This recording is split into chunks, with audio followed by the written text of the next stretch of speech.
ಪ್ರಳಯ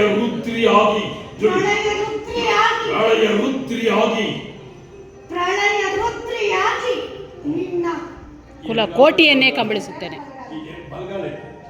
ಪ್ರಳಯ ರುದ್ರಿಯಾಗಿ ನಿನ್ನ ಕುಲ ಕೋಟಿಯನ್ನೇ ನಿನ್ನ ಕ್ಷುದ್ರ ದಾನವ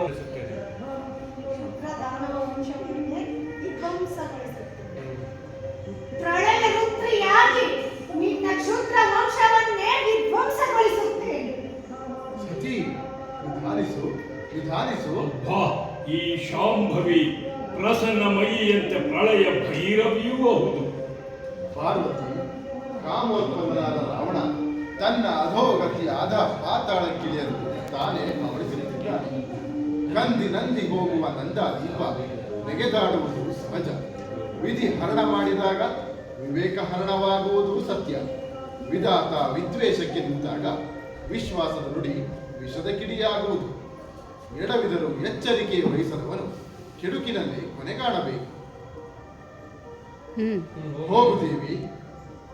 ಇದೋ ರಾವಣ, ನಿನ್ನ ಅಪೇಕ್ಷೆಯಂತೆ ಆರ್ಯಾಣಿಯನ್ನು ನಿನಗೆ ಕೊಡುತ್ತಿದ್ದೇನೆ.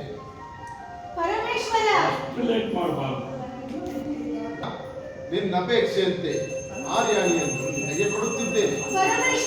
ಪರಮೇಶ್ವರನಲ್ಲ, ಲಂಕೇಶ್ವರ ಅಲ್ಲ, ದಕ್ಷಿಣೇಶ್ವರ. ಭಾಷಾಂಬವಿ, ಈ ನಿನ್ನ ಚರಣ ಧೂಳಿನ ಕಣದಿಂದ ನನ್ನ ಲಂಕೆಯ ಕಲ್ಯಾಣವಾಗಲಿ. ಬಾಕಾತ್ಯಾಯಿನಿ, ನನ್ನ ಇಷ್ಟದ ಪಟ್ಟದ ಮಡದಿಯಾಗಿ ಸ್ವರ್ಣ ಲಂಕೆಯ ಸೌಭಾಗ್ಯವಿದೆಯಾಗಿ. ಆರ್ಯಾಯಿನಿ, ನಿನ್ನ ಮಂದಹಾಸದ ಮುಗುಳಿಗೆಯೇ ನನ್ನ ಭಾವ ಮಂದಿರವನ್ನು ಬೆಳಗುವ ಮಂಗಳದ ಮುಂಬೆಳಕಾಗಲಿ.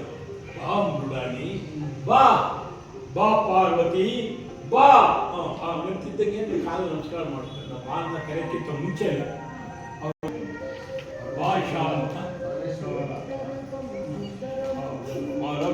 ಪರಮೇಶ್ವರನಲ್ಲ, ಲಂಕೇಶ್ವರ. ಪರಮೇಶ್ವರನಲ್ಲ, ಲಂಕೇಶ್ವರ. ಅಲ್ಲ, ದಕ್ಷಿಣೇಶ್ವರ. ಭಾಷಾಂಬವಿ, ಈ ನಿನ್ನ ಚರಣ ಧೂಳಿನ ಕಣದಿಂದ ನನ್ನ ಲಂಕೆಯ ಕಲ್ಯಾಣವಾದ.